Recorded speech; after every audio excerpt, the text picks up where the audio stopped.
ಹರಿ ಓಂ ಶ್ರೀ ಗುರುಭ್ಯೋ ನಮಃ. ಓಂ ಶ್ರೀ ಸದ್ಗುರು ನರಸಿಂಹ ಪ್ರಭು ದೇವಾಯ ನಮಃ. ಹರಿ ಓಂ.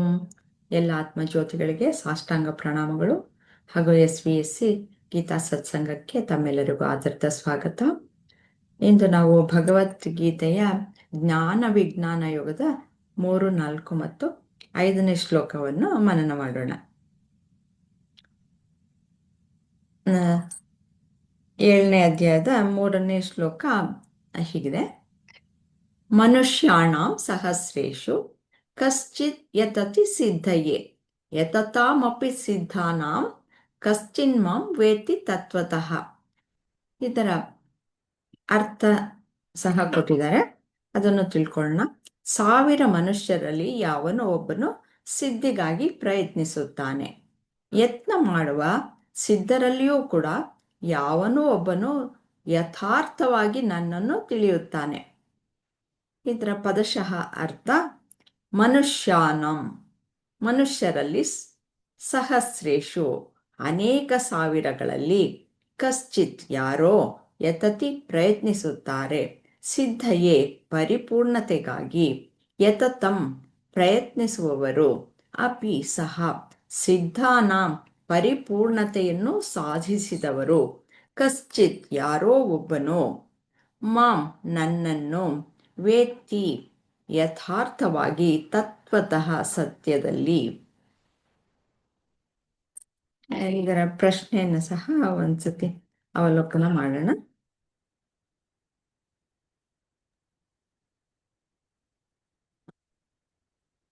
ಈ ಶ್ಲೋಕದಲ್ಲಿ ಯಾರು ಭಗವಂತನನ್ನು ಯಥಾರ್ಥವಾಗಿ ತಿಳಿದುಕೊಳ್ಳುತ್ತಾರೆ ಎಂದು ಹೇಳಿದ್ದಾರೆ.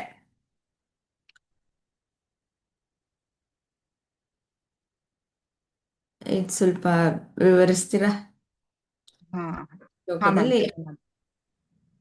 ಅಂದ್ರೆ ಇಲ್ಲೇ ಉತ್ತರ ಸಿಗೋ ತರ ಆದ್ರೆ 1000 ಮನುಷ್ಯರಲ್ಲಿ 1000 ಮನುಷ್ಯರಲ್ಲಿ ಯಾವನು ಒಬ್ಬನು ಸಿದ್ಧಗಾಗಿ ಪ್ರಯತ್ನಿಸುತ್ತಾನೆ. ಯತ್ನ ಮಾಡುವ ಸಿದ್ಧರಲ್ಲಿಯೂ ಕೂಡ ಯಾವನೋ ಒಬ್ಬನು ಯಥಾರ್ಥವಾಗಿ ನನ್ನನ್ನು ತಿಳಿಯುತ್ತಾನೆ.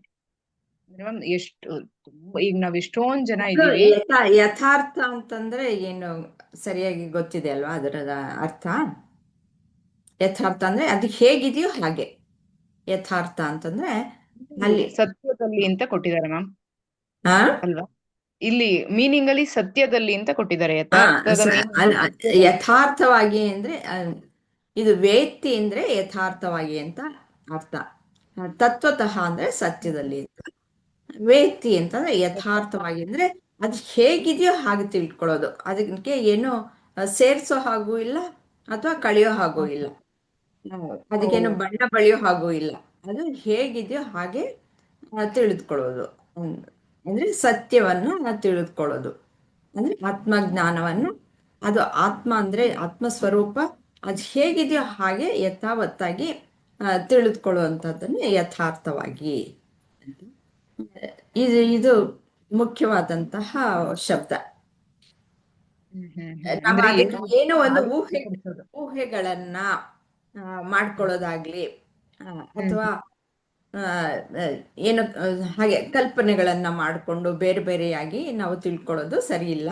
ಶಾಸ್ತ್ರಗಳಲ್ಲಿ ಏನು ಹೇಳಿದ್ದಾರೆ ಅದನ್ನ ಈ ಗುರುಗಳಾದಂತಹ ಸದ್ಗುರುಗಳಾದಂತಹವರು ಏನು ನಮ್ಗೆ ಹೇಗೆ ಅದನ್ನ ತಿಳಿಸ್ಕೊಟ್ಟಿದ್ದಾರೆ ಆ ರೀತಿಯಲ್ಲಿ ತಿಳಿದುಕೊಂಡ್ರೆ ನಾವು ಅದು ಹೇಗಿದೆಯೋ ಅದರ ಸ್ವರೂಪ ಆ ರೀತಿಯಲ್ಲೇ ನಾವು ತಿಳಿದುಕೊಳ್ತೀವಿ. ಅಂದ್ರೆ ನಮ್ಮ ನಿಜ ಸ್ವರೂಪವನ್ನ ಅವರು ತಿಳಿಸ್ಕೊಡ್ತಾರೆ.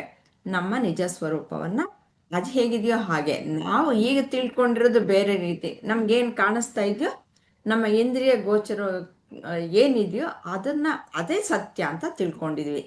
ಅದು ಹಾಗಲ್ಲ ಅಂತ ಅವರು ಹೇಳ್ಕೊಡ್ತಾ ಇದ್ದಾರೆ. ಹೇಳಿ ಇವಾಗ. ಅಲ್ಲ ಈಗ ನೀವ್ ಹೇಳದ್ಮೇಲೆ ಸ್ವಲ್ಪ ಟ್ವಿಸ್ಟ್ ಬೇರೆ ತರ ಆಗೋಯ್ತು ಅನಿಸ್ತಿದೆ ನನಗೆ. ಬಟ್ ನಾನ್ ತಿಳ್ಕೊಂಡಿದ್ದು ಇದನ್ನ ಕೇಳಿದ ಪ್ರಕಾರ ಅಂದ್ರೆ ತುಂಬಾ ಜನ ಇದೀವಿ ನಾವು, ಬಟ್ ಎಲ್ರೂನು ಸಿದ್ಧಿಗಾಗಿ ಪ್ರಯತ್ನ ಏನ್ ಪಡಲ್ಲ. ಒಬ್ಬೊಬ್ರು ಹ್ಮ್ ಪಡ್ತಾರೆ, ಅದರಿಂದ ತಕ್ಷಣ ನಿರೀಕ್ಷಿಸ್ತಾರೆ ಪ್ರತಿಫಲನ. ಸಿಗ್ಲಿಲ್ಲ ಅಂದ ಹ್ಮ್ ತಕ್ಷಣ ಆ ವ್ಯತ್ನನ ಬಿಟ್ಬಿಡ್ತಾರೆ. ಆದ್ರೆ ಯಾರು ಸತತವಾಗಿ ಪ್ರಯತ್ನದ ಮೇಲೆ ಪ್ರಯತ್ನ, ಅದು ಆಗ್ಲಿಲ್ಲ ಅಂದ್ರೂ ಸಿಗೋವರ್ಗುನು ಯಾರು ಸಾಧನೆ ಕಡೆಗೆ ಅಥವಾ ಆ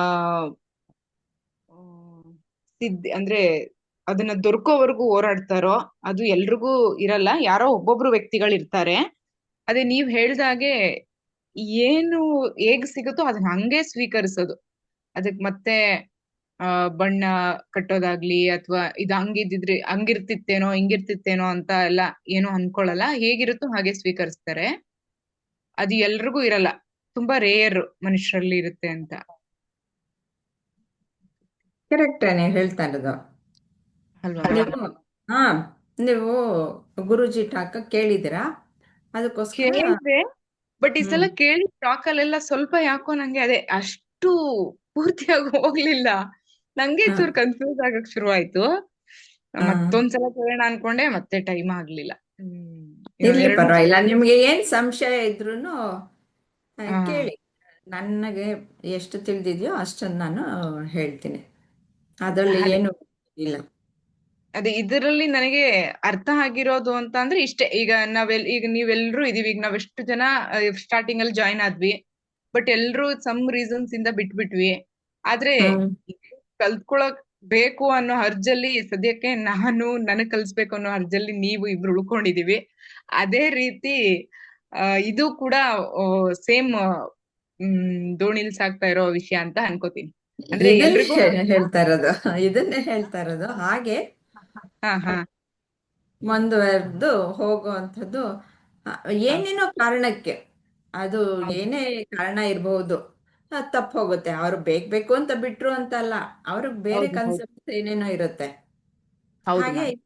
ಇದನ್ನ ಮರೆಮಾಚಿಸಿ ಬಿಡುತ್ತೆ.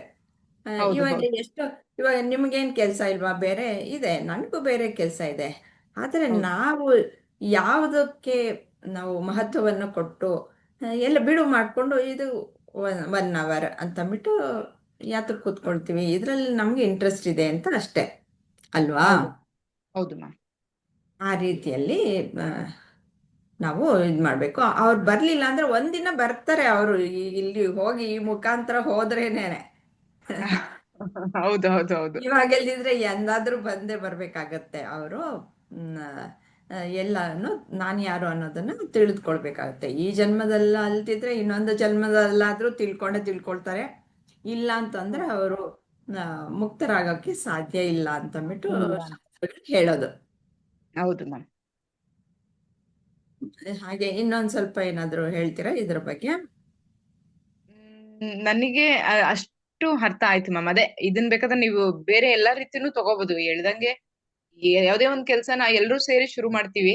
ಕೆಲವೊಬ್ರು ಕಾರಣಾಂತರಗಳಿಂದ ಡ್ರಾಪ್ ಆಗ್ತಾ ಹೋಗ್ತಾರೆ, ಅಥವಾ ಅದರಿಂದ ಅವರಿಗೆ ಸ್ಯಾಟಿಸ್ಫ್ಯಾಕ್ಷನ್ ಆಗಲ್ಲ, ಅಥವಾ ಅಯ್ಯೋ ಇದನ್ನ ತಲುಪಕ್ ಆಗಲ್ಲ ಅಂತನೋ ಇದನ್ನ ಮಾಡಕ್ ಆಗಲ್ಲ ಅಂತ ಸುಮ್ನೆ ಹಾಕಿದ್ರಿಂದ ಹೋಗ್ಬೇಕಂತ ಬಿಡೋರೆ ತುಂಬಾ ಜನ ಇರ್ತಾರೆ. ಬಟ್ ಯಾರೋ ಹ್ಮ್ ಒಬ್ರು ಪ್ರಯತ್ನ ಮಾಡ್ತಾ ಮಾಡ್ತಾ ಮಾಡ್ತಾ ಅದಕ್ ಒಂದಿನ ಒಳ್ಳೆ ಸೂಕ್ತ ಇದು ಒಂದು ಗುರಿನ ತಲುಪಕ್ಕೆ ದಾರಿ ಮಾಡ್ಕೋತಾರೆ ಮ್ಯಾಮ್. ಅದಷ್ಟು ಹ್ಮ್ ನನಗೆ ಇದ್ರ ಅರ್ಥ ಆಗಿದೆ. ನಂಗೆ ಅದೇ ಇನ್ನು ಡೀಪ್ ಆಗಿ ನೀವ್ ಹಾ ಅರ್ಥ ಹ್ಮ್ ಮಾಡ್ಕೊಂಡ್ರೆ ಮಾಡಿ. ಹಾಗೆ ಇವಾಗ ಒಂದು ಮ್ಯಾರಥಾನ್ ಅಂತ ಇಟ್ಕೊಳ್ಳಿ. ಹಾ ಮ್ಯಾಮ್. ಆವಾಗ ಹೋಗ್ತಾ ಇರ್ತಾರೆ. ಒಂದು ತುಂಬ ಡಿಸ್ಟೆನ್ಸ್ ಆದರೆ ಹೋಗಿ ತಲುಪೋಕ್ಕೆ ಕಷ್ಟ ಆಗೋಗ್ಬಿಡುತ್ತೆ. ಎಲ್ರಿಗೂ ತಲುಪೋಕ್ಕೆ ಆಗಲ್ಲ. ಯಾರೋ ಕೆಲವರು ಮಾತ್ರ, ಇವಾಗ ಮೌಂಟ್ ಎವರೆಸ್ಟ್ ಅಂತದ್ದೇ ಇಟ್ಕೊಳ್ಳಿ. ಆ, ಅದನ್ನು ತಲುಪಬೇಕು ಅಂತಂದರೆ ಬಹಳ ಶ್ರಮ ಇರುತ್ತೆ. ಆದರೆ ನಾನು ತಲುಪಬೇಕು ಅಂತಲೇ ಹೋದಂಥವನು ಅವನಿಗೂ ಎಷ್ಟು ಅಡಚಣೆಗಳು ಆಗಬಹುದು. ಆದರೂ ಯಾರೋ ಒಬ್ಬ ಮಹಾತ್ಮ ಹೋಗ್ತಾನೆ ಅಲ್ವಾ, ಅಲ್ಲಿ ಹೌದು ಮ್ಯಾಮ್. ತಲುಪ್ತಾನೆ. ಅದು ಎಷ್ಟು ಜನ ಇವಾಗ ನಾವೆಲ್ಲ ಮೌಂಟ್ ಎವರೆಸ್ಟ್ ಹತ್ತಬೇಕು ಅಂತಂದ್ರೆ ಮನಸ್ಸೇ ಮಾಡಲ್ಲ ಹೌದು ಹೌದು ಮ್ಯಾಮ್. ನನ್ನಂಥವ್ರು. ಅಯ್ಯೋ ನಾನು ಇಲ್ಲೇ ಇರ್ತೀನಪ್ಪ, ಮೌಂಟ್ ಎವರೆಸ್ಟ್ ಅಲ್ಲೇ ಇರಲಿ ಅಂತ ಅಂದ್ಬಿಟ್ಟು. ಹಾಗೆ ಇರುವಂತಹವರು ಸಹ ಈ ಆತ್ಮ ಅಂತ ಏನು ಇದು ಸುಮ್ಮನೆ ನನಗೆ ಅರ್ಥ ಆಗಲ್ಲ ಅಂತಂದ್ಬಿಟ್ಟು ಇರುವವರು ಇರ್ತಾರೆ. ಆದರೆ ನನ್ನ ನಿಜ ಸ್ವರೂಪನ ತಿಳ್ಕೊಳ್ತೀನಿ, ಅದೇ ಮುಖ್ಯ ನನಗೆ ಅಂತ ಬರೋರು ಒಂದಷ್ಟು ಜನ ಮಾತ್ರ. ಅದರಲ್ಲೂ ಕೋಟ್ಯಾಂತರ ಜನದಲ್ಲಿ ಯಾರೋ ಕೆಲವರು ಮಾತ್ರ ಬರ್ತಾರೆ ಅಂತ ಹೇಳ್ತಾರೆ. ಅವರು ಸಹ ಸರಿಯಾಗಿ ಸಾಧನೆಯನ್ನು ಮಾಡಿ ಅವರ ಸಿದ್ಧಿಯನ್ನು ಪಡಿಬೇಕಾದ್ರೆ ಈ ರೀತಿಯಾಗಿ ರಮಣರು, ವಿವೇಕಾನಂದ ಮತ್ತು ನಮ್ಮ ಗುರೂಜಿಗಳು ಇಂಥವರು ಸಿದ್ಧಿಯನ್ನು ಪಡೆದಂಥವರು, ಮೋಕ್ಷವನ್ನು ಪಡೆದಂಥವರು ಹಲವು ಜನಗಳು ಮಾತ್ರನೇ ಅಂತಂದ್ಬಿಟ್ಟು ಇಲ್ಲಿ ಶ್ರೀಕೃಷ್ಣ ತಿಳಿಸ್ಕೊಡ್ತಾ ಇದ್ದಾರೆ. ಅಂದ್ರೆ ಶ್ರೀಕೃಷ್ಣನ ನಿಜ ಸ್ವರೂಪವನ್ನ ತಿಳಿದುಕೊಳ್ಳುವಂಥವ್ರು ಕೆಲವೇ ಜನ ಅಂತ. ಶ್ರೀಕೃಷ್ಣನ ನಿಜ ಸ್ವರೂಪವನ್ನ ತಿಳಿದುಕೊಂಡಾಗ ನಾನು ಯಾರು, ನನ್ನ ಸ್ಥಾನ ಏನು ಅನ್ನೋದು ನನಗೆ ಸ್ಪಷ್ಟತೆ ಅನ್ನೋದು ಬರುತ್ತೆ ಅಂತ ಶ್ರೀಕೃಷ್ಣ ಇವಾಗ ಇದನ್ನ ತಿಳಿಸ್ಕೊಡ್ತಾ ಇದ್ದಾರೆ.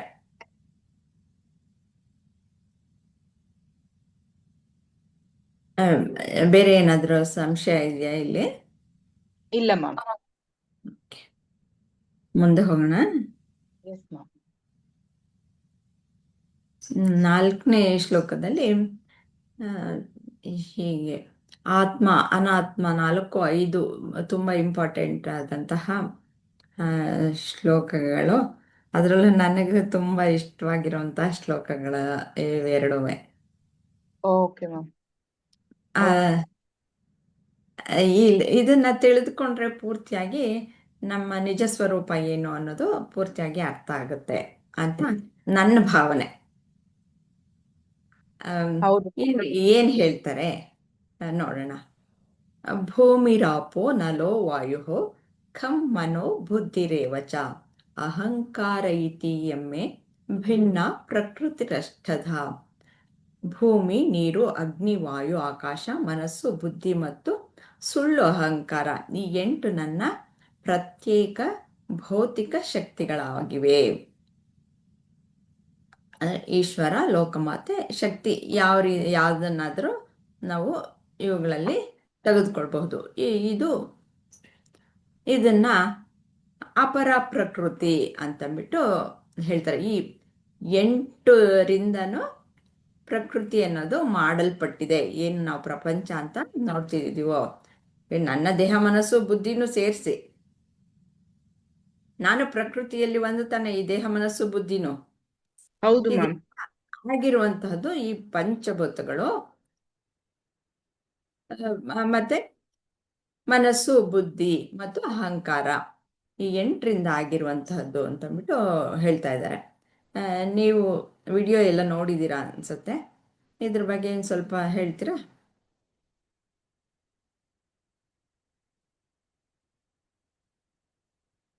ಕ್ವಶನ್ ಇದೆಯಾ ಮ್ಯಾಮ್? ಕ್ವಶನ್.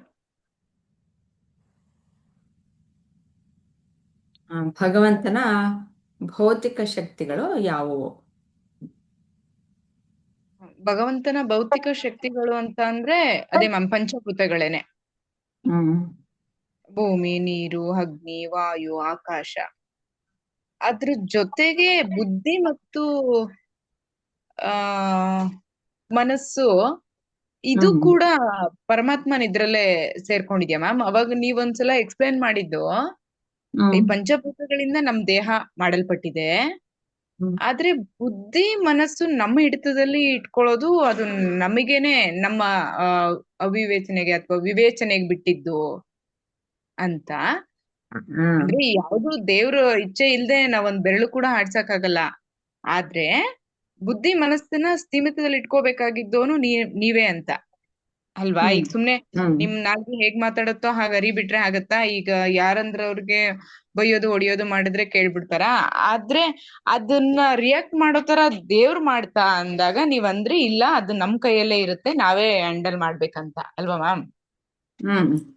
ಅಂದ್ರೆ ನಾವ್ ಹ್ಯಾಂಡಲ್ ಮಾಡ್ಬೇಕು ಅಂದ್ರೆ ನಾನ್ ಬೇರೆ ಅದು ಬೇರೆ ಆಯ್ತಲ್ವಾ? ಅರ್ಥ ಆಯ್ತಲ್ಲ?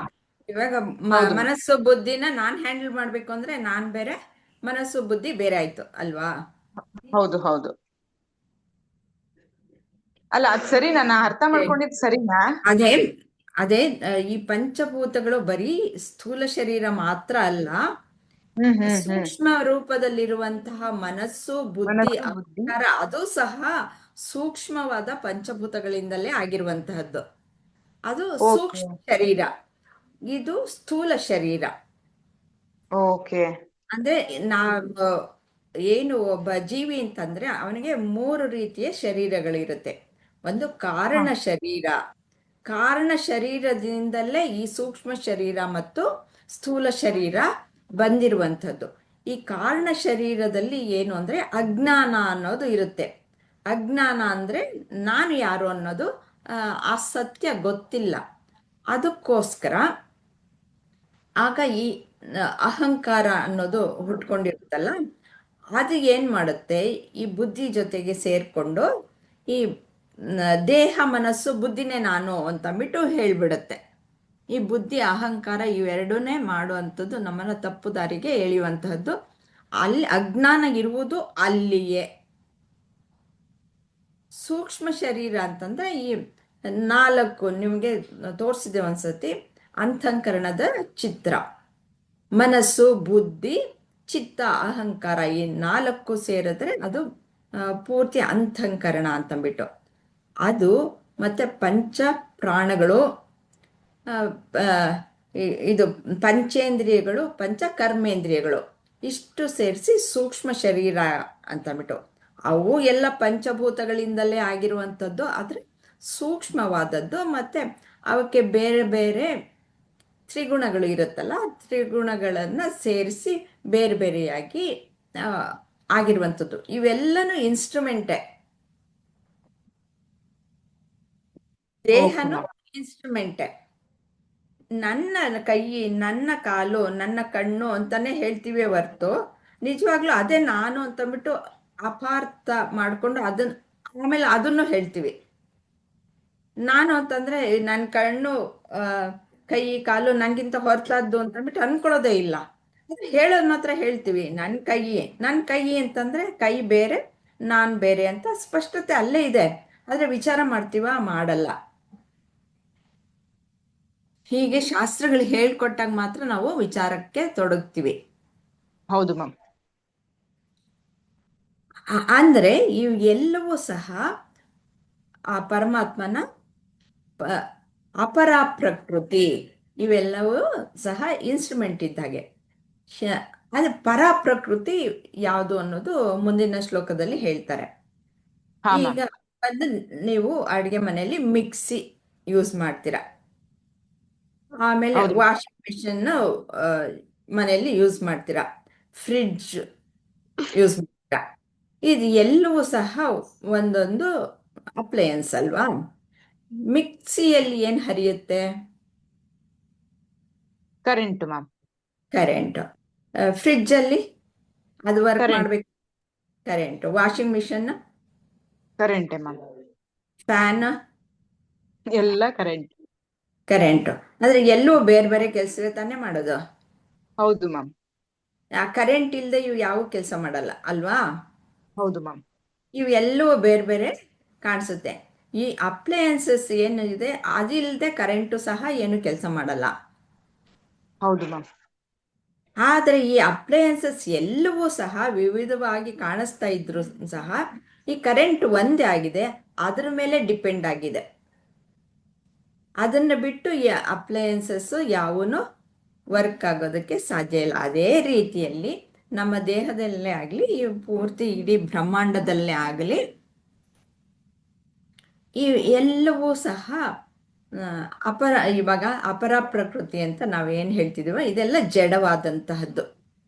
ಈ ಅಪ್ಲಯನ್ಸಸ್ ತರ ಈ ಜಡವಾದವು ಚೇತನ ಭರಿತವಾಗಿ ಕೆಲಸ ಮಾಡಬೇಕು ಅಂತಂದ್ರೆ ನಮ್ಮಲ್ಲಿರುವ ಚೈತನ್ಯ ಅನ್ನುವುದು ಇರಬೇಕು. ಅದು ಕಾಣಿಸ್ತಾ ಇಲ್ಲ. ಕರೆಂಟ್ ಅನ್ನೋದು ಕಾಣಿಸುತ್ತಾ ಇಲ್ಲ, ಅದು ವರ್ಕ್ ಮಾಡಿದಾಗ ಮಾತ್ರ ಕಾಣಿಸುತ್ತೆ.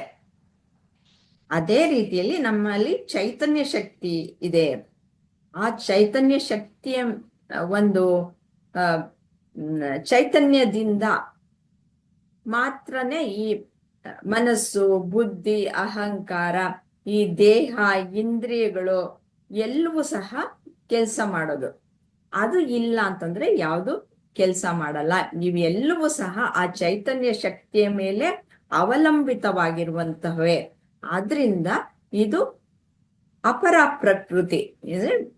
ಪ್ರಕೃತಿ ಪುರುಷ ಅಂತ ಹೇಳ್ತಾರಲ್ವಾ. ಅಂದ್ರೆ ಪ್ರಕೃತಿ ಅಂತಂದ್ರೆ ಹೆಂಗಸು, ಪುರುಷ ಅಂದ್ರೆ ಗಂಡಸು ಅಂತ ಲೆಕ್ಕ ಅಲ್ಲ. ಈ ಆಧ್ಯಾತ್ಮದಲ್ಲಿ ಯಾವುದು ಹೆಂಗಸು ಗಂಡಸು ಅನ್ನೋದು ಇಲ್ಲ. ಇದನ್ನ ಈ ಲಲಿತಾ ಸಹಸ್ರನಾಮದಲ್ಲಿ ಹೇಳುವಂತಹದ್ದು ಸಹ ನಾವು ಮಾತೆ ದೇವಿ ಅಂತಂದ್ಬಿಟ್ಟು ಪೂಜೆ ಮಾಡ್ತೀವಿ. ಈಶ್ವರ ಅಂತ ತೆಗೆದುಕೊಂಡ್ರು ಬೇರೆ ರೀತಿಯಲ್ಲಿ ತಗೊಳ್ಕೊಳ್ತೀವಿ. ನಾವು ಅದಕ್ಕೆ ಹೆಂಗಸು ಗಂಡಸು ಅಂತ ಎಲ್ಲ ಹೆಸರುಗಳನ್ನು ಕೊಟ್ಟಿರುವಂತಹದ್ದು. ಇಲ್ಲಿ ಎಲ್ಲವೂ ಸಹ ಆ ಪರಬ್ರಹ್ಮ ಅಂತ ನಾವು ಏನು ಹೇಳ್ತೀವಿ ಅಂದರೆ ಸತ್ಯವಸ್ತು ಏನಿದೆ ಅದೇ ಚೈತನ್ಯ ವಸ್ತು. ಅದರ ಒಂದು ಶಕ್ತಿ, ಎಲ್ಲ ಶಕ್ತಿಯಿಂದ ಈ ಒಂದು ಅಪರ ಪ್ರಕೃತಿ ಅನ್ನೋದು ಈ ಕ್ರಿಯೇಷನ್ನಲ್ಲಿ ಬಂದು ಅದು ಇಲ್ಲಿ ಕೆಲಸ ಮಾಡ್ತಾ ಇರೋದು. ನಾವೇನು ಅನ್ಕೊಳ್ತಿದ್ದೀವಿ ಅದೇ ಕೆಲಸ ಮಾಡ್ತಾ ಇದೆ ಅಂತ ಬಿಟ್ಟು ಅನ್ಕೊಳ್ತೀವಿ. ಯಾಕೆಂದ್ರೆ ಕಾಣಿಸಲ್ಲ ನಮಗೆ ಈ ಪರಬ್ರಹ್ಮ ವಸ್ತು. ಇದು ಈ ರೀತಿಯಲ್ಲಿ ಇವುಗಳನ್ನು ಒಂದ್ಸತಿ ವಿವರಿಸಿದ್ದೆ ನಾನು ಅಂತ ಅನ್ಕೊಳ್ತೀನಿ, ಯಾವ ಕ್ಲಾಸಲ್ಲೂ ಗೊತ್ತಿಲ್ಲ. ಹೀಗೆ ಪಂಚಭೂತಗಳು ಇರುವಂತಹದ್ದು ಇವಾಗ ಹೇಳಿದೆ ನಾನು. ಸೂಕ್ಷ್ಮ ಶರೀರದಲ್ಲೂ ಪಂಚಭೂತಗಳೇ ಇರೋದು, ಮತ್ತು ಸ್ಥೂಲ ಶರೀರದಲ್ಲೂ ಪಂಚಭೂತಗಳು ಇರೋದು. ಇದು ಏನು ಅಂದರೆ ಮಾಯೆಯಿಂದ ಆವರಿಸಲ್ಪಟ್ಟಿರುವಂತಹದ್ದು. ಇದಕ್ಕೆ ತ್ರಿಗುಣಗಳು ಸಹ ಸೇರಿರುತ್ತವೆ. ಮತ್ತು ಮಾಯೆಗೆ ಎರಡು ಶಕ್ತಿಗಳಿರುತ್ತೆ, ಒಂದು ಆವರಣ ಶಕ್ತಿ, ಒಂದು ವಿಕ್ಷೇಪ ಶಕ್ತಿ ಅಂತಂದ್ಬಿಟ್ಟು. ಆವರಣ ಶಕ್ತಿ ಏನು ಮಾಡುತ್ತೆ ಅಂದರೆ ನಾನು ಯಾರು ಅನ್ನೋದನ್ನ ಮರೆಸಿಬಿಡುತ್ತೆ. ಅದಕ್ಕೆ ನಮಗೆ ಏನೋ ಗೊತ್ತಿಲ್ಲ, ನಾನು ಯಾರು ಅನ್ನೋದು ಗೊತ್ತಿಲ್ಲ. ವಿಕ್ಷೇಪ ಶಕ್ತಿ ಏನು ಮಾಡುತ್ತೆ, ನಮಗೆ ಕಾಣಿಸ್ತಾ ಇದೆಯಲ್ಲ ಈ ದೇಹ ಮನಸ್ಸು ಬುದ್ಧಿ, ಇದೇ ನಾನು ಅಂತಂದ್ಬಿಟ್ಟು ಅನ್ಕೊಂಡ್ಬಿಡ್ತೀವಿ. ಗೊತ್ತಾಗ್ತಾ ಇದೆಯಾ ರತ್ನಾಜಿ? ಹಾ ಮ್ಯಾಮ್. ಆ ಮಾಯೆಗೆ ಎರಡು ಶಕ್ತಿ. ಮಾಯೆ ಎಲ್ಲಿಂದ ಬಂತು ಅಂದರೆ ಅದು ಸಹ ಪರಮಾತ್ಮನಲ್ಲಿ ಇರುವಂತಹದ್ದೇ, ಪರಮಾತ್ಮನ ಶಕ್ತಿಯೇ. ಅದು ಪರಮಾತ್ಮನನ್ನು ಬಿಟ್ಟು ಹೊರತಾಗಿ ಇರೋದಕ್ಕೆ ಸಾಧ್ಯ ಇಲ್ಲ. ಅದು ಯಾವಾಗಲೂ ಅವಲಂಬಿತವಾಗಿರುವಂತಹದ್ದು. ಆದರೆ ಈ ಯಾವಾಗ ಈ ಒಂದು ಪ್ರಕೃತಿ ಅನ್ನುವುದು ಪ್ರಳಯ ಕಾಲದಲ್ಲಿ ಇದು ಕಾಣಿಸಲ್ಲ ಅಲ್ವಾ, ಆವಾಗ ಪರಮಾತ್ಮನಲ್ಲೇ ಲೀನವಾಗಿ ಹೋಗುತ್ತೆ. ಅದನ್ನು ನಾವು ಪ್ರತಿನಿತ್ಯವೂ ಸಹ ಕಾಣ್ಬೋದು. ಹೇಗೆ ಅಂತಂದರೆ ಈ ಜಾಗೃತ ಅವಸ್ಥೆ ಮತ್ತು ಸ್ವಪ್ನಾವಸ್ಥೆ, ಮಲ್ಕೊಂಡಾಗ ಸ್ವಪ್ನಾವಸ್ಥೆ ಮತ್ತು ಗಾಢ ನಿದ್ದೆ, ಅದನ್ನು ಸುಷುಪ್ತಿ ಅಂತಲೂ ಕರಿತೀವಿ. ಈ ಮೂರು ಅವಸ್ಥೆಗಳು ಪ್ರತಿಯೊಂದು ಜೀವಿಗೂ ಇರುವಂತಹದ್ದು.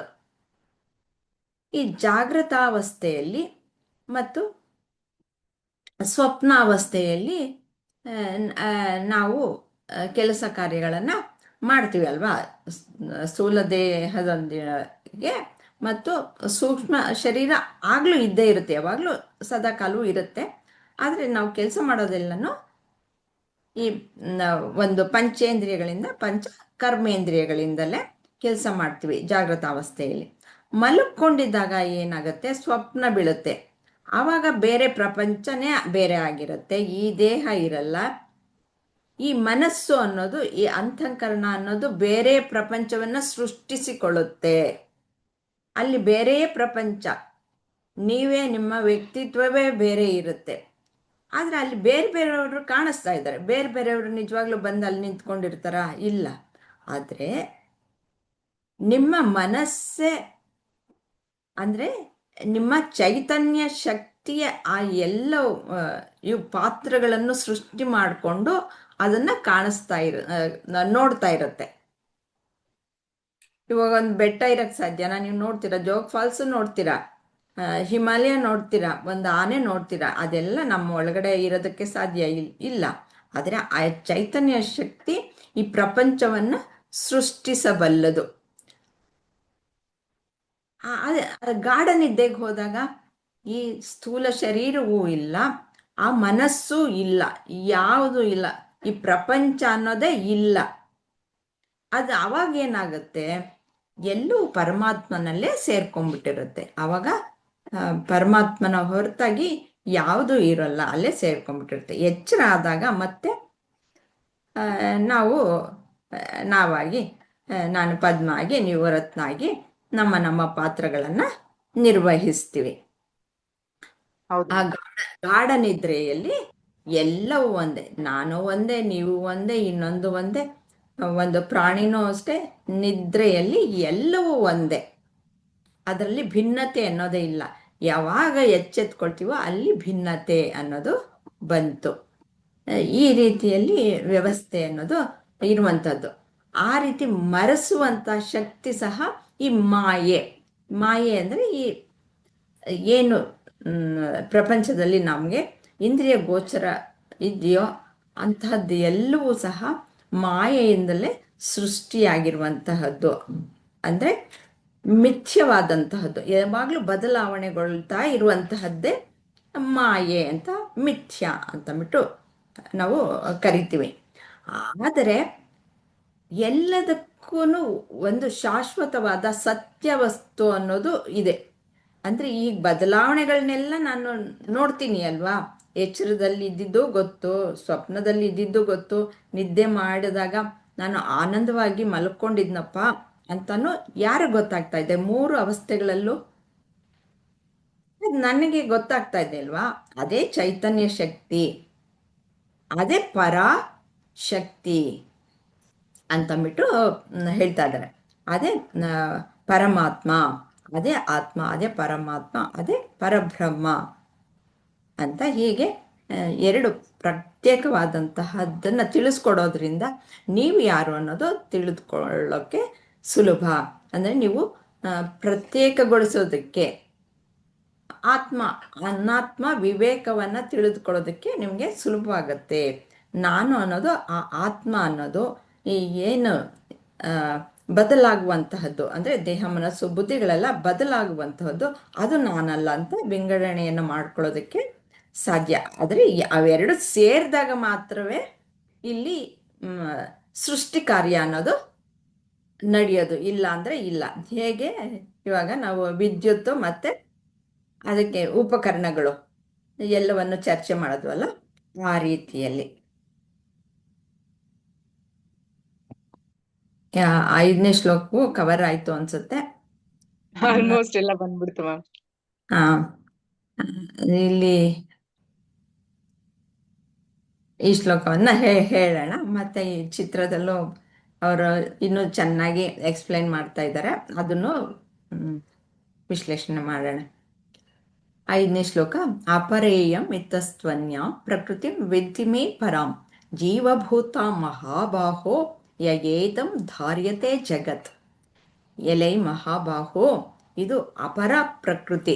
ಇಷ್ಟೊತ್ತು ನಾವು 4ನೇ ಶ್ಲೋಕದಲ್ಲಿ ನೋಡಿದ್ದು ಆ 8 ಏನು ವಿಷಯಗಳನ್ನು ಹೇಳಿದ್ರಲ್ಲ, ಪಂಚಭೂತಗಳು ಮತ್ತು ಮನಸ್ಸು ಬುದ್ಧಿ ಅಹಂಕಾರ, ಈ 8 ಸಹ ನನ್ನ ಅಪರ ಪ್ರಕೃತಿ. ಅಪರ ಅಂದರೆ ಸ್ವಲ್ಪ ಕೆಳಮಟ್ಟದ್ದು, ಅಂದರೆ ಈ ಪರಾಪ್ರಕೃತಿಯನ್ನು ಅವಲಂಬಿಸಿರುವಂತಹದ್ದು ಅಂತ ಅರ್ಥ.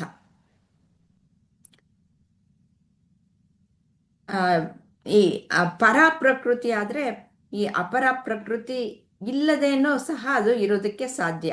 ಆದರೆ ಅಪರ ಪ್ರಕೃತಿ ಪರಾಪ್ರಕೃತಿಯನ್ನು ಅವಲಂಬಿಸೇ ಇರುವಂತಹದ್ದು, ಅದಿಲ್ಲದೆ ಇದು ಇರೋದಕ್ಕೆ ಸಾಧ್ಯ ಇಲ್ಲ. ಇದಕ್ಕಿಂತಲೂ ಭಿನ್ನವೂ ಜೀವರೂಪವೂ ಆದ ನನ್ನ ಪರಾಪ್ರಕೃತಿಯನ್ನು ತಿಳಿದುಕೋ, ಅದರಿಂದ ಈ ಜಗತ್ತು ಧರಿಸಲ್ಪಟ್ಟಿರುವುದು. ಅದೇ ಈ ಕರೆಂಟು, ಈ ಅಪ್ಲಯನ್ಸಸ್ನ ನಾವು ತಿಳ್ಕೊಂಡ್ರೆ ಸ್ಪಷ್ಟತೆ ಬರುತ್ತೆ. ಮತ್ತು ಇಲ್ಲಿ ಈ ಚಿತ್ರಗಳನ್ನು ಸಹ ವಿಶ್ಲೇಷಣೆ ಮಾಡೋಣ. ಅಪರ ಅಂದರೆ ಕೆಳಮಟ್ಟದ್ದು, ಇಯಂ ಇದು, ಇತಃ ಇದಲ್ಲದೆ, ತು ಆದರೆ, ಅನ್ಯಂ ಇನ್ನೊಂದು, ಪ್ರಕೃತಿಂ ಶಕ್ತಿ, ವಿದ್ಧಿ ತಿಳಿದು, ಮೇ ನನ್ನ, ಪರಾಂ ಉನ್ನತ, ಜೀವಭೂತಾಂ ಜೀವಿಗಳು, ಮಹಾಬಾಹೋ ಪರಾಕ್ರಮಿ, ಯಯ ಯಾರಿಂದ, ಇದಂ ಈ, ಧಾರ್ಯತೆ ಆಧಾರ, ಜಗತ್ ಭೌತಿಕ ಪ್ರಪಂಚ. ನೀವು ತಿಳ್ಕೊಂಡಿರೋ ಪ್ರಕಾರ ಒಂದಷ್ಟನ್ನು ಹೇಳ್ತೀರಾ? ಹಾ ಮ್ಯಾಮ್. ಕ್ವಶನ್ ಇದೆಯಾ ಮ್ಯಾಮ್ ಅಥವಾ ಹಿಂಗೆ ಸುಮ್ಮನೆ? ಹಾಗೆ ಹೇಳ್ಬೋದು. ಕ್ವಶನ್ ಏನು ಬೇಕಾಗಿಲ್ಲ ಅನ್ಸುತ್ತೆ, ಬಟ್ ಬೇಕು ಅಂದ್ರೆ ನೋಡೋಣ. ಭಗವಂತನ ಪರಾಪ್ರಕೃತಿಯನ್ನು ವಿವರಿಸಿ ಅಷ್ಟೆ. ಭಗವಂತನ ಪರಾಪ್ರಕೃತಿಯನ್ನು ವಿವರಿಸಿ. ಭಗವಂತನ ಪರಾಪ್ರಕೃತಿ ಅಂತಂದ್ರೆ ಮ್ಯಾಮ್, ಈಗ ಪ್ರಕೃತಿಯಲ್ಲಿ ಸಿಗೋದನ್ನ ಬಿಟ್ಟು ಬೇರೆ ಏನನ್ನು ನಾವಾಗಿ ಕಂಡಿಡಿದಿಲ್ಲ ಮ್ಯಾಮ್. ಹ್ಮ್ ವಿಜ್ಞಾನ ಎಷ್ಟೇ ಮುಂದುವರೆದಿರ್ಬೋದು, ಹ್ಮ್ ಆದ್ರೆ ಪ್ರಕೃತಿಯಲ್ಲಿ ಸಿಗೋ ಅಂತದನ್ನೇ ಉಪಯೋಗಿಸ್ಕೊಂಡು ನಾವ್ ಅದಕ್ಕೆ ಇನ್ನೊಂದ್ ಸ್ವಲ್ಪ ಹ್ಯಾಡ್ ಆನ್ ಮಾಡಿ ಅದರಿಂದ ತೆಗೆದು ಹಾಕಿ ಬೇರೆ ಬೇರೆ ತರ ಕಂಡಿಡಿತಿದಿವೆ ಬಿಟ್ರೆ, ಪ್ರಕೃತಿಯಿಂದ ಏನನ್ನೂ ತಗೊಳ್ದೆ ನಾನಾಗಿ ನಾನು ಸೃಷ್ಟಿಸಿರೋದು ಯಾವ್ದೂ ಇಲ್ಲ. ಅಲ್ವಾ ಮ್ಯಾಮ್? ಯಾವುದು ಸಾಧ್ಯ ಇಲ್ಲ. ಕರೆಕ್ಟ್. ಸಾಧ್ಯನೇ ಇಲ್ಲ. ಹೌದಲ್ವಾ? ಸೊ ಹಂಗಾಗಿ ಏನು ನಮ್ಗೆ ಪ್ರಕೃತಿಯಿಂದ ದೊರಕಿದೆಯೋ, ಈ ಪಂಚಭೂತಗಳಾಗಿರ್ಬೋದು, ಈಗ ಇನ್ನು ನಮ್ಮ ದೇಹಕ್ಕೆ ಬಂದಂಗೆ ಇನ್ನು 8 ಇದು ಆಗಿರ್ಬೋದು, ಆ ಎಲ್ಲಾನು ನಮ್ಗೆ ಪ್ರಕೃತಿಯಿಂದಾನೇ ಸಿಗೋವಂಥದ್ದು. ಅದನ್ನ ಇಟ್ಕೊಂಡ್ ಮಾತ್ರನೇ ನಾವು ಇನ್ನೊಂಚೂರು ಅದಕ್ ಬಣ್ಣ ಕಟ್ಟಿ ಅಥವಾ ಸೈಜ್ ಏನೋ ಇನ್ಕ್ರೀಸ್ ಮಾಡ್ಕೊಂಡು ಅಥವಾ ಒಂದಷ್ಟು ಮಿಕ್ಸಪ್ ನ ಮಾಡಿ ಒಂದ್ ಬೇರೆ ವಸ್ತುನ ರೂಪ ಕೊಡಬಹುದು. ಹಾ. ಅದು ಹ್ಮ್ ದೇಹ ಮಾತ್ರ ಬಿಟ್ರೆ, ಹ್ಮ್. ನಾನಾಗಿ ನಾನು ಏನು ಒಂದು ಸಣ್ಣ ಈಗ ಒಂದು ಮಳೆ ಬರ್ಲಿಲ್ಲ ಅಂದ್ರೆ ನಮ್ಗೆ ನೀರೇ ಸಿಗಲ್ಲ. ಒಂದು ಸ್ವಲ್ಪ ದಿನ ನೀರಿಲ್ಲ ಅಂದ್ರೆ ನಮ್ ಕೈಲಿ ಇರಕ್ಕಾಗತ್ತಾ? 1-2 ದಿನ ಇಲ್ಲ ಅಂದ್ರೆ ಇರಕ್ಕಾಗತ್ತಾ? 5 ನಿಮಿಷ ಗಾಳಿ ಸಿಗ್ಲಿಲ್ಲ ಅಂದ್ರೆ ನಾವ್ ಇರ್ತೀವಾ?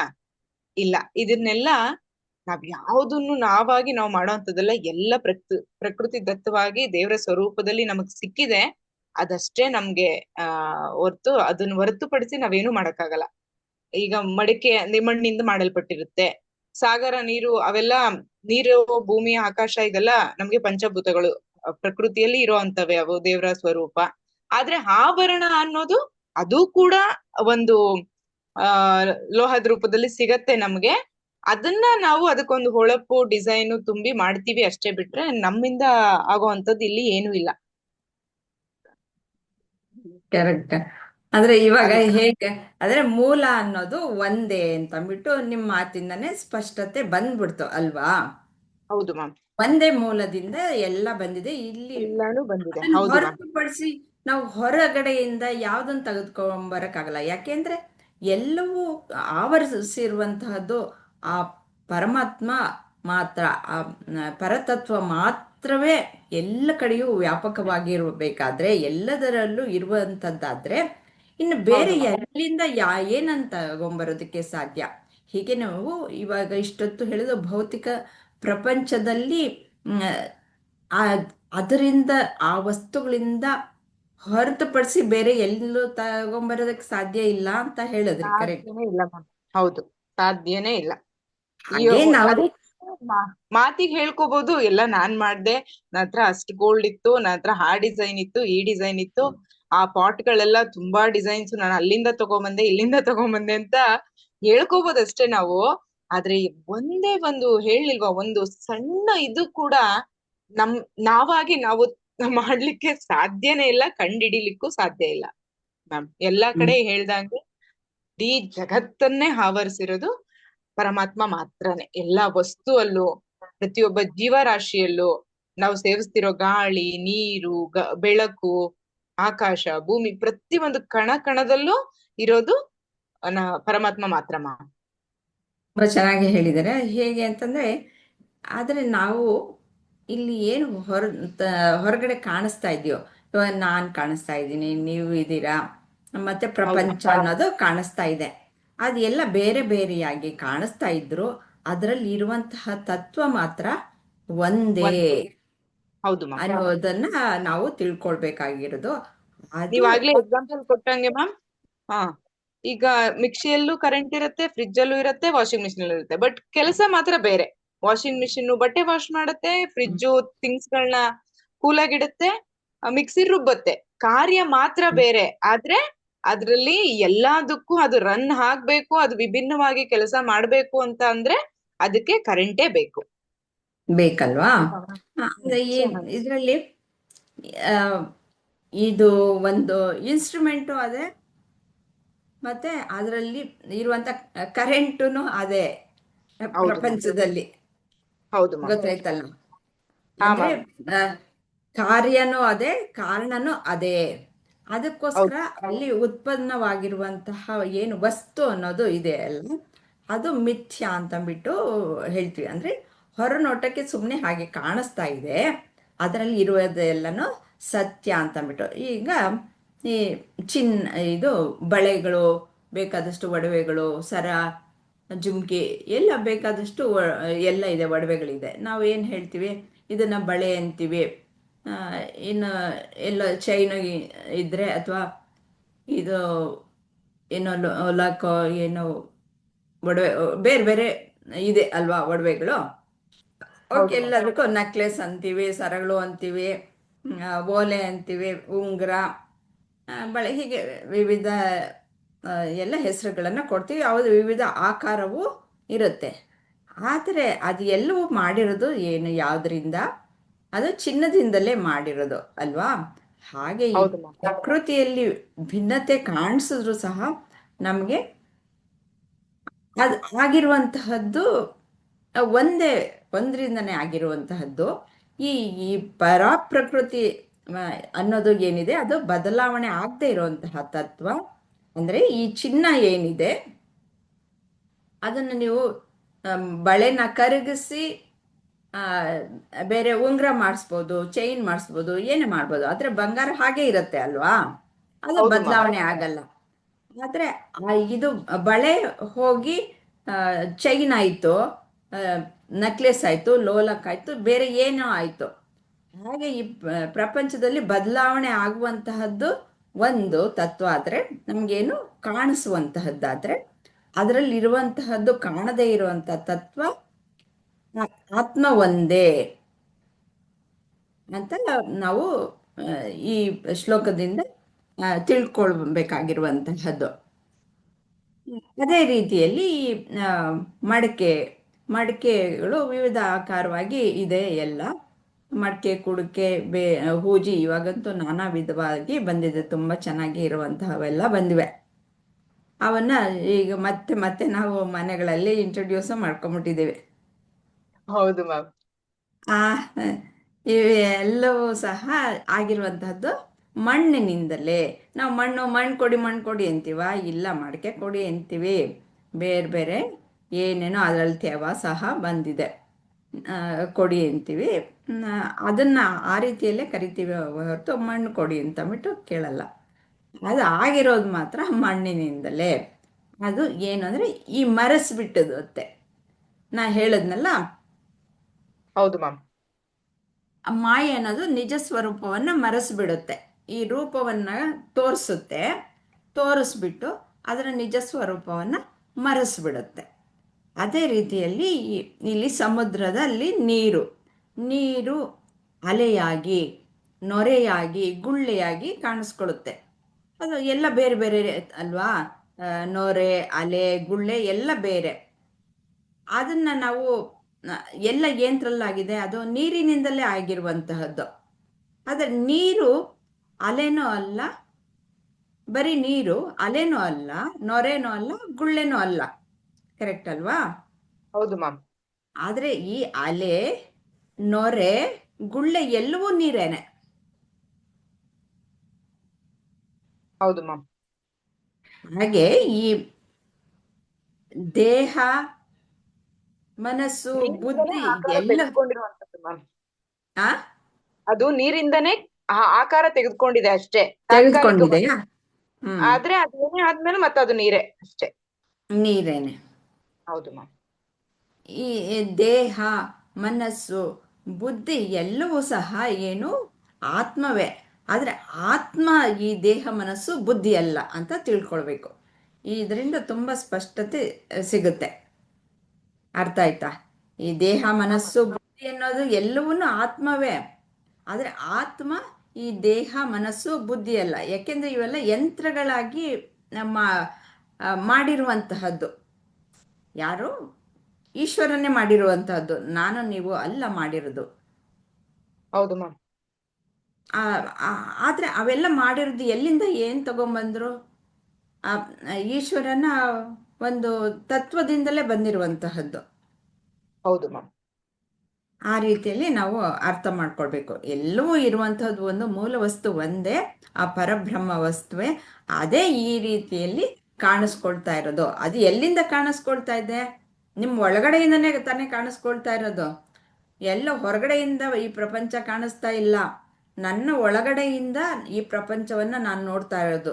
ನನ್ನ ಒಂದು ಆ, ಚಿದ್ ಶಕ್ತಿಯಿಂದ ನೋಡ್ತಾ ಇರೋದು. ಅದು ಇಲ್ಲದೆ ಇದ್ದಾಗ ನೋಡೋದಕ್ಕೆ ಸಾಧ್ಯ ಇಲ್ಲ. ನನ್ನ ಅರಿವಿಗೆ ಪ್ರಪಂಚ ಎಲ್ಲಿ ಸೃಷ್ಟಿ ಆಗ್ತಾ ಇದೆ? ನನ್ನಲ್ಲಿ ಸೃಷ್ಟಿ ಆಗ್ತಾ ಇದೆ. ಅಂದ್ರೆ ಆ ಪರ ತತ್ವ ಅನ್ನೋದು ನನ್ನಲ್ಲಿ ಇದೆ ಅನ್ನೋದು ಸಾಬೀತಾಯ್ತು. ಅದೇ ನಾನು ಅನ್ನೋದನ್ನು ಅರ್ಥ ಮಾಡಿಕೊಂಡು ಅಲ್ಲಿ ಸ್ಥಿತವಾಗು ಅಂತ ಶ್ರೀಕೃಷ್ಣ ನೋಡು ನನ್ನ ನಿಜ ಸ್ವರೂಪ ಈ ರೀತಿಯಲ್ಲಿದೆ ಅಂತಂದ್ಬಿಟ್ಟು ತಿಳಿಸಿ ಕೊಡ್ತಾ ಇದ್ದಾರೆ. ಹೀಗೆ ಪರಾಪ್ರಕೃತಿ ಅಪರಾಪ್ರಕೃತಿ ಅಂತ.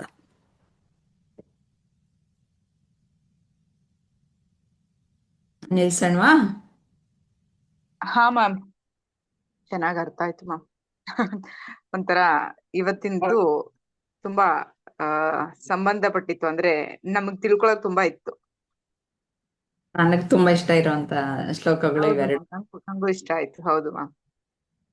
ಅಲ್ಲ, ಇದ್ರಲ್ಲಿ ಯಾವ್ದನ್ನು ತೆಗ್ದಾಕೋಂಗಿಲ್ಲ ಬಿಡಿ. ಎಲ್ಲ ಏನೋ ಹೇಳ್ತಾರಲ್ಲ, ಹಂಗಿದೆ ಇದು. ಓ, ಏನೋ ಎಲ್ಲ ನಂಗೆ ಗೊತ್ತು ಅಂತಿದ್ದೆಲ್ಲ ಇವಾಗ ಹೆಂಗಾಗ್ಬಿಟ್ಟಿದೆ ಅಂದ್ರೆ ಮಲಗಿದ್ದಾಗ್ಲೂ ಒಂದೊಂದ್ಸಲ ನಾನಲ್ಲ ಅನ್ಸೋಕ್ ಶುರುವಾಗ್ಬಿಟ್ಟಿದೆ ಇವಾಗ. ಹೌದು, ಅದೇನೆ. ಇವಾಗ ನಮ್ಮ ಗುರೂಜಿಗಳು ಒಂದು ಮಹಾವಾಕ್ಯ ಹೇಳ್ತಾರೆ: ನಾನು ನಾನೆಂಬುದು ನಾನಲ್ಲ, ಈ ದೇಹ ಮನ ಬುದ್ಧಿ ನಾನಲ್ಲ, ಬುದ್ಧಿ ನಾನಲ್ಲ, ಸಚ್ಚಿದಾನಂದಾತ್ಮ ಶಿವ ಸಚ್ಚಿದಾನಂದ ನಾನು ಶಿವ ನಾನೇ. ನಾನು ನಾನೇ. Yes ma'am. ನಾನೇ ಅಂತಂದ್ಬಿಟ್ಟು ಹಾಗೆ ಅದನ್ನ ಅರ್ಥ ಮಾಡ್ಕೊಂಡ್ಬಿಟ್ರೆ ಅಷ್ಟೇ. ಸಾಕು ಸಾಕು. ಹರಿ ಓಂ ಶ್ರೀ ಗುರುಭ್ಯೋ ನಮಃ. ಸರ್ವಂ ಶ್ರೀಕೃಷ್ಣಾರ್ಪಣಮಸ್ತು.